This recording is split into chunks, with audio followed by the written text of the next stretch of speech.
Hi, hello. Welcome to an episode of Isaiah's Newsstand. It's your host, Isaiah Edwards. The date is January the 31st, 2025. Hopefully, this episode finds you well, in good spirits, and high hopes. As for me, I'm doing pretty good. Happy Friday. Happy Friday to you. Hopefully, this energy catches you and you're feeling very Friday in a good way today, even if you're not listening to this on a Friday. Let's see. Today was good. Very slow day at work. I had a lot on my mind, though, because I knew I needed to get my license plate, switched in, my real one, my new one, or not new one, but permanent one, I should say. And I was just getting nervous about it. I was getting very anxious. And I feel like this is a story, and maybe I'm wrong here. Maybe you can just swap out the word. But I feel like this is where my anxiety worked in my favor. Because ever since, last week when I went to go, try to get I went to the BMV to get my license plate stuff sorted, I was like, something's wrong. I should have had it by now. It shouldn't have taken this long. So I call Toyota again, and I get to a person. They talk to me. They wind up calling me back, and they say, "Okay, well, I see that it is coming up, so let's go ahead and just get you the title number. You can go and just get your title. Like they can just print one out for you." And at this point, I was like, "Okay, great." And then I was like, "Hey, I also need to still pay my bill." And he's like, "Okay, all right, Well, I got your lender. You can get that all sorted out from here. Here's the number." So I was like, all right, great. At least now I have the tools to do this. I'm not going to freak out or be mad or be tilted about the situation at hand. Let's just get it done. But I'm at work, and I also have plans for, my weekend. Y'all know my usual routine. And it's a laundry cycle. So it's like, I really want to get all this done. And, can I just get out of here? Luckily, this is when I'm really glad that I'm in the department I'm in, and I have the supervisor that I have, because I was able to go up, tell him the situation, and he's like, "Yo, you're good to go. That's fine." So, yay, because I went and immediately got that all sorted. So I feel good now. Also, it wasn't as expensive as I thought, so that was good. Despite having to actually buy a title, actually like get a title printed out or what have you. So I was like, hey, this is good. I think I did it for a grand total of maybe $12. So clap it up for that. Yay, we're done. We're past it. And I was able to get my car, my first payment in, so that's good. So things feel nice. They feel stable. I can have a breath for a second. And that's nice. So let's see. We can move on to food corner because we're all caught up on my Joneses. I made hamburger, hot dog, fries, adding a thing of onion rings. So yeah, that was nice. Yummy, yummy, yummy. So yeah, that's pretty much everything there. Let me go ahead and do my startup and let's get into some news. Now, I want to just preface too that this is going to be a little bit different of an episode, especially just because the first story we have, I'm pretty much gonna have to just do it at like read along style. I'm gonna have to just read the whole thing to y'all. It's a bit complicated, but I'll explain a little bit more after the startup.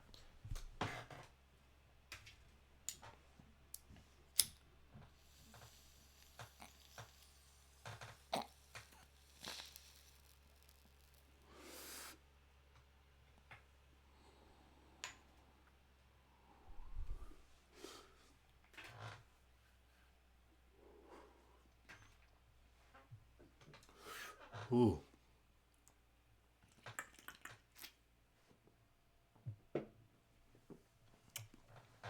Ooh. Okay. So our story comes from the Independent, but I heard about this story listening to TrueAnon the other day, and it was this big 2 hour long setup about like rationality cults, the Zizians, which is essentially a word for a murder gang. So I was instantly intrigued by all this. And also the fact that this stems from a murder, I believe 10 days ago, if I'm not mistaken, around the time of Trump's inauguration or whatever. So it all kind of gets like stuck up in the vacuum there, I feel like. And that's kind of why I feel like I missed it. Like I heard a murder at the border and I was like, okay, damn, that's crazy. I didn't even think that they were talking about fucking Canada. And I just moved along because a Border Patrol guy got murdered, and then also a person who was involved in the shooting. So we're going to get to all that. But I couldn't do this story the way I normally like. I normally like to just riff along, riff it out, read a couple of lines, say my shit. Right or wrong, it's at least Isaiah's way. You know what I mean? At least I did it my way. But on this one, I feel like I couldn't. It's too many names. It's too opaque, and I don't know enough yet. That's another thing I have to say. Like with TrueAnon, they did all this 2-hour thing to try to explain a rationality cult. I gotta level with you. It didn't help. Like the best thing that I can kind of say about it is, it seems like the same kind of shit that Charles Manson was on, but like you're just going about it in a different spiral. It's cult shit at the end of the day. But there's a lot of names. It takes place in different places. It's all over the place. It's a real fucking messy little fucking octopus. So yeah, let's go ahead and just try to dive in. This will be more or less the bulk of the episode. So, bear with me here. Oh, excuse me. All right. The murder gang of computer whiz kids linked to the killing of a Border Patrol agent and a landlord 3,000 miles apart. On January 20th, a Border Patrol agent was shot dead during a traffic stop in Vermont. It quickly emerged that a German citizen had also died and that a 21-year-old woman had been arrested. Now investigators are exploring whether those deaths are linked to a fatal stabbing of a landlord 3,000 miles away in California and a mysterious alleged cult made up of highly educated young computer scientists obsessed with veganism, animal rights, and theories about the nature of human consciousness. Teresa Youngblood, 21, the woman accused of killing border agent David Maland in Vermont last week, is believed to be closely acquainted with 22-year-old Maximus Snyder, the man arrested on Friday in the landlord's death. Let's see here.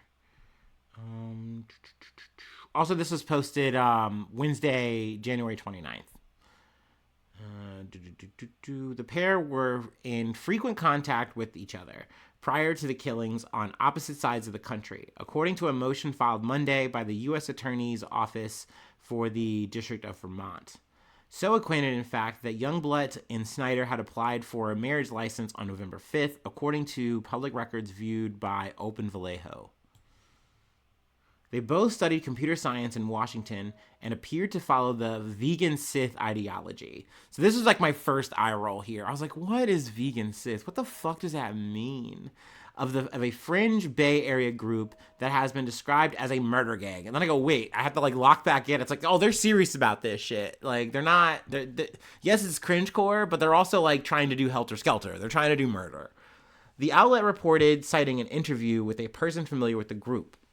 Youngblood has been charged in the death of a Border Patrol agent, David Maland, 44, who was killed on January 20th during the shootout in Coventry, about 20 miles from the Canadian border.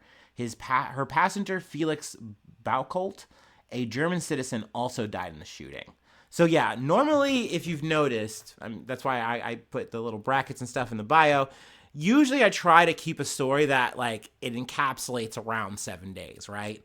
But I realized that the story was older. And sometimes you got to circle back. I felt like this was very, very worth it because you just don't get a cult every day, right? So I was like, okay, I want to try to dig into this and really, see what's what. Who's the fuck who here? Let's see. U.S. Attorney Michael Drescher said in a motion filed Monday that the gun allegedly used by Youngblood, along with the one that Baucolt used or was carrying, were both purchased by a third person in Vermont last February, who is a person of interest in a double homicide investigation in Pennsylvania. In that case, Richard Zacco, 72, and 69-year-old Rita Zacco were found shot dead at their home in Chester Heights near Philadelphia, according to the Toronto Sun. Police said the killings were not random.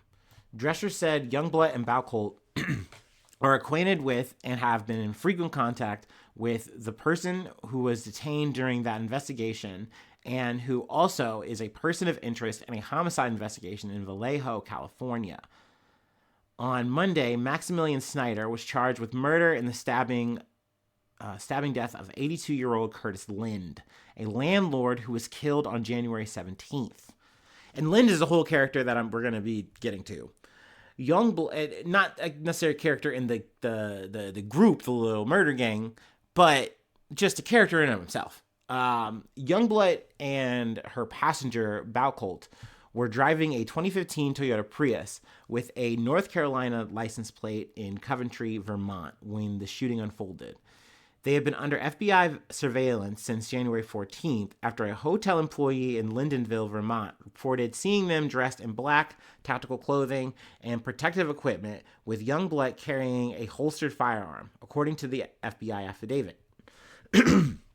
That day, investigators approached Youngblood and Baucolt, but the pair declined to have an extended conversation, according to the affidavit, which also stated that they claimed they were in the vicinity to look at purchasing property. Days later, on the afternoon of January 20th, multiple border agents conducted a traffic stop and pulled the Prius over for an immigration inspection. According to Open Vallejo, investigators discovered that Baucolt appeared to have an expired visa, although they later determined it was current. Youngblood pulled out a gun and fired at an agent without warning, and Baucolt attempted to draw a gun with at least one of the border agents returned fire, according to the affidavit. Both Youngblood and Baucolt, along with Agent Milland, were struck by gunfire in the shootout. Baucolt was pronounced dead at the scene, and Milland died at North County Hospital, according to the affidavit. Youngblood was transported to a New Hampshire hospital for her injuries and has been charged with intentional use of a deadly weapon while forcibly assaulting or interfering with federal law enforcement, and use and discharge of a firearm during and in relation to an assault with a deadly weapon, according to court records. A search of the Prius revealed the pair had been traveling with a ballistic helmet, night vision goggles, 48 rounds of ammunition, used shooting range targets, and a dozen electronic devices, including cell phones, wrapped in aluminum. Oh my gosh, they're trying to really dodge the shit. Wrapped in aluminum foil, according to the affidavit. Agent Milland's family told the Associated Press his career spanned 9 years in the military and 15 years in federal government, including working security duty at the Pentagon during the 9/11 terror attacks. I'm going to fast forward a little bit here. Prior to the shooting in Vermont, Youngblood and Baucolt were living in separate duplexes in the same neighborhood in Chapel Hill, North Carolina, according to the building owner, the Associated Press reported. Baucolt rented one unit through Airbnb starting in July 2023 and moved to the second unit later that year, the owner said Tuesday. Youngblood began renting the original unit in November 2024 and had paid nearly $10,000 to extend her stay until the end of March, he said. The owner, who did not want to be identified for safety reasons, said he had sent messages to all the renters during a recent cold snap, asking them to let their faucets drip to avoid frozen pipes. He never heard back from either one, but an individual renting the other half of Youngblood's duplex said her hot water wasn't working, so the owner went to check on the plumbing. The thing that struck me the most was that there was a stretcher in the living room. Like, what in the world is going on with these people, he said. The hair on my back of my neck is still up, and I just can't believe it's being connected to my Airbnb. I can't believe this happened in my Airbnb. It's so crazy. I just wanted to be a pocket landlord. Now I'm involved in a murder. This is like Law and Order. The owner recalled that his last contact with Baucolt was about a month ago when the tenant was trying to negotiate a more traditional lease instead of using Airbnb. Box trucks were parked outside both of the units, he said, and Baucolt was running an electrical cord to one of them. There would be times when I would come to get the trash, and as I'm coming up to the driveway, he'd be crawling out of the cab. On January 17th, 3 days before the shooting at the border, Curtis Lind was attacked and stabbed to death by a man wearing a mask and black beanie outside his gated property on the 300 block of Lemon Street in Vallejo, according to the police. It wasn't the first time Lynn had been attacked, according to court records, and a GoFundMe account that describes Lynn as a loving grandfather who was generous with what he had to help a friend or a stranger in need. Let's see. In 2022, the landlord was impaled by a sword during a violent incident following a dispute with his tenants at the time, who were living in box trucks on his property. Lynn shot two of his alleged attackers during the assault on him, killing 31-year-old Emma Borhanian and injuring another person, which authorities ruled to be self-defense, according to court records obtained by Open Vallejo. But he was left seriously wounded and blinded in one eye. So he's like the Solid Snake of landlords, I fucking guess. I guess he's that. And I mean, hey, RIP or whatever. But like, what the fuck? Like, what are you doing? Like, just do this shit through normal means. You don't have to get this involved. But I mean, I get it. You're a landlord, and this is your only source of income, I guess. Whatever. I shouldn't. Siri Dow and Alexander Jeffrey Leatham were charged with murder, attempted murder, and aggravated mayhem for the death of Borhanian and the attempted killing of Lind, according to court records.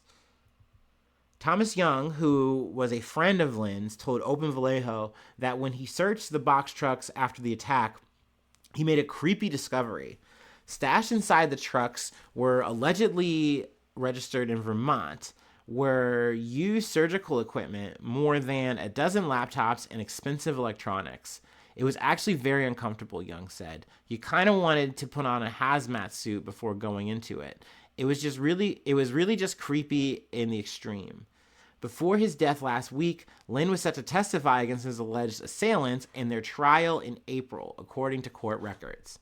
In 2019, Leatham and Borhanian had been among 4 people arrested wearing black robes and Guy Fawkes masks. It's another eye roll there. Even though, yes, you can find a picture of me in a Guy Fawkes mask. Look, it's Halloween, and you got to do something, and it's cheap. So I'll say that in my defense. Anyway, remember. Guy Fawkes mask at a protest against a Berkeley, California nonprofit focused on rational thought. Okay. They were arrested on suspicion of a felony, child endangerment, false imprisonment, and conspiracy, as well as misdemeanor counts of resisting arrest, wearing a mask while committing a crime, a tacky-ass mask to say that, and trespassing, according to the San Francisco Chronicle. Whew, okay, now we're getting to the Zizian part. Youngblood and Snyder, as well as Baucult, allegedly followed a self-described vegan Sith ideology, according to Open Vallejo, which reviewed their social media posts and spoke to a friend close to the group. Jessica Taylor said she was a friend of Baucult, who she knew by the name Ophelia. She recalled warning Baucult about Zizians, a group she described as a murder gang. I remember warning Ophelia that Zizians were a death cult with a high local death rate. She wrote in a post on X after hearing about her friend's death. I don't know if this involved Ziz or associates, but, well, Bayesian evidence, or lefty radical violence plus violent women. Oh, okay. Look, you learn new words every day. Several online posters attributed the attack to the Zizians, which was referred to as a cult on various online forums. The group is a radical offshoot of the rationalist movement, an ideology centered on using scientific techniques to enhance human decision-making. It's crazy how they try to break this shit down in their heads, and then they look at you like, okay, see, don't you understand now? Like, this is just easy. You just kind of level up the learning. And it's like, no, man, you're talking nonsense. Like, you're talking nonsense to do some weird shit. Like, no, thank you. I don't need to be rational to do this or get there. No, common sense tells me to not fuck with you anymore. You are weird. Goodbye. So, I just haven't heard any of this shit so far from what I've just been learning about that makes any real heads or tails of this and, like, makes these people seem sensical. So, let's see here. Let's read further. Taylor explained to the outlet that veganism and animal rights are central to the ideology and that the Zizians believe that there are two hemispheres of the brain, meaning that individuals can split their consciousness between two personalities by waking one side at a time. Does that make sense to you? Does that it doesn't to me. It's mushy bullshit to me. It's psychobabble. So and then they started blasting. I don't know. Court records have not explicitly linked Snyder and Youngblood to the ideology, so that's fair. But posts on their social media accounts appear to display beliefs consistent with Zizianism. That can't become a thing. If I have to say Zizianism like more than 100 times, I don't know what's going to happen to me. I will be different. I'll be changed in a way that I don't like. Anyway, Youngblood, who studied computer science and computer software engineering at the University of Washington, according to her LinkedIn profile, appeared in a federal court on Monday and was scheduled for a detention hearing on Thursday. Snyder, who studied computer science and philosophy at the University of Oxford, according to a LinkedIn profile matching his name, is being held without bail at the Justice Center detention facility. And that's that for right now. I gotta take a water break, but yeah, I mean, I don't know. I was not expecting a cult, and I wasn't expecting a cult like this. Like Jonestown is one thing. I'm used to so many cults, but this is so brainy in a way. And usually when I hear brainy, I think, okay, so there's going to be some kind of money grift, like a Scientology. Or you're going to do some like weird sex stuff or something. But it's like, no, we want to murder. We want to use half of our brain and then use the other half of our brain and then like murder. I don't get it. I don't understand.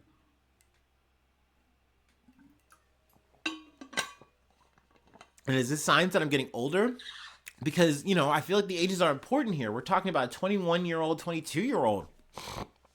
And I'm like, this is a lot to me. I'm baffled. I hate to say it, but I am intrigued. There's a lot going on here. I mean, we're maxing out on true crime. We got cult shit going on too. Holy. So I will definitely keep you posted there. Once again, sorry for the long read. I just felt like I wanted to do my best to give this story justice, and I just let the Independent do the thing.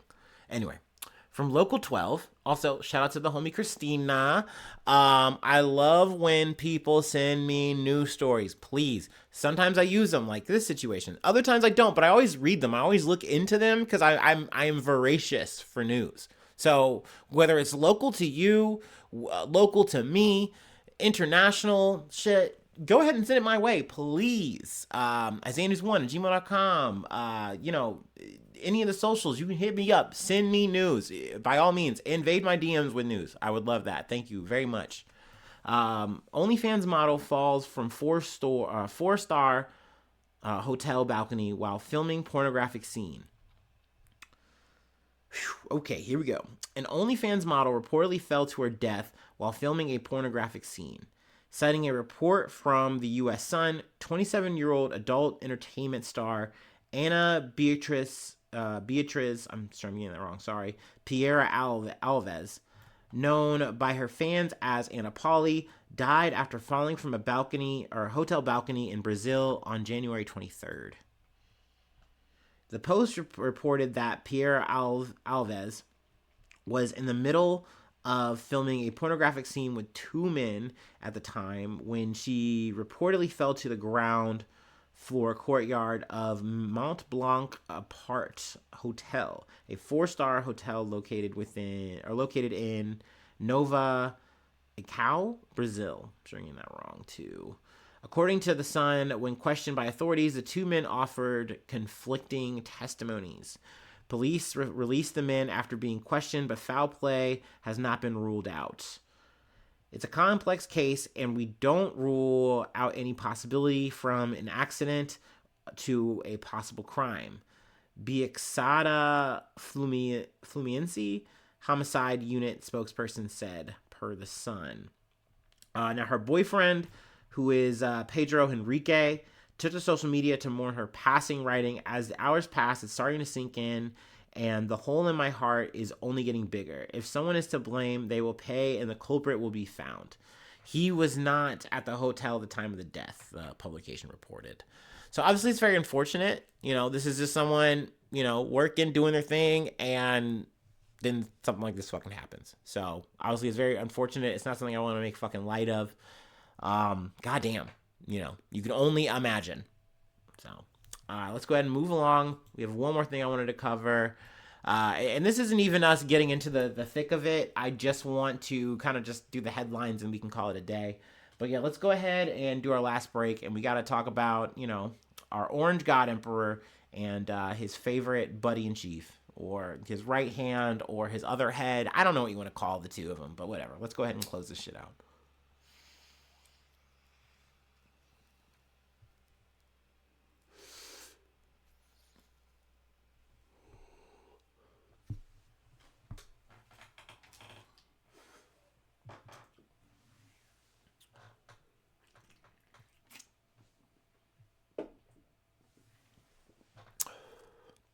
Oh, I didn't mention it, but I did get to the gym today.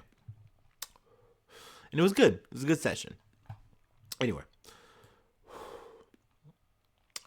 Trump looks like he is going to try to put some tariffs on Canada, Mexico, and China as of tomorrow, Saturday, as of this recording.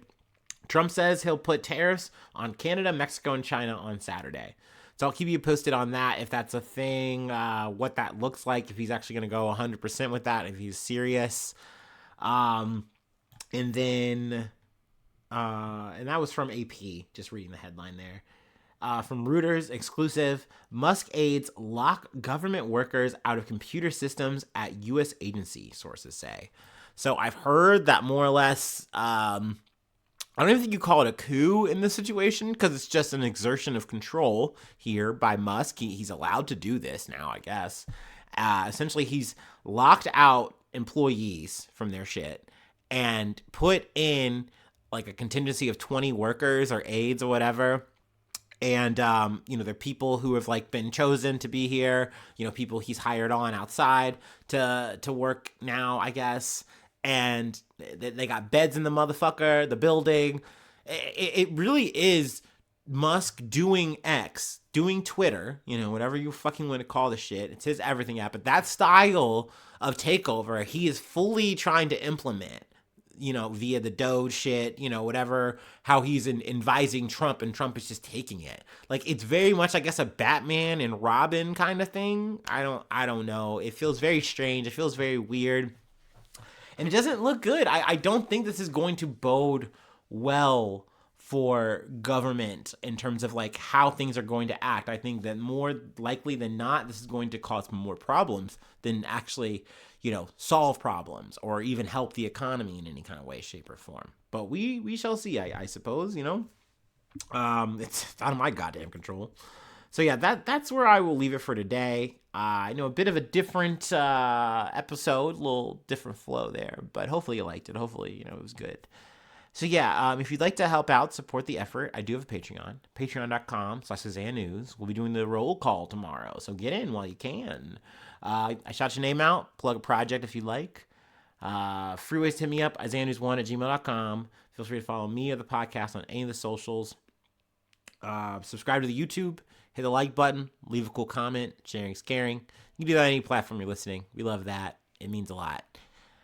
Thanks so much for tuning in. Thanks so much for being a friend. And hopefully I'll see you soon for some more good news. I love ya. Bye-bye. Mwah.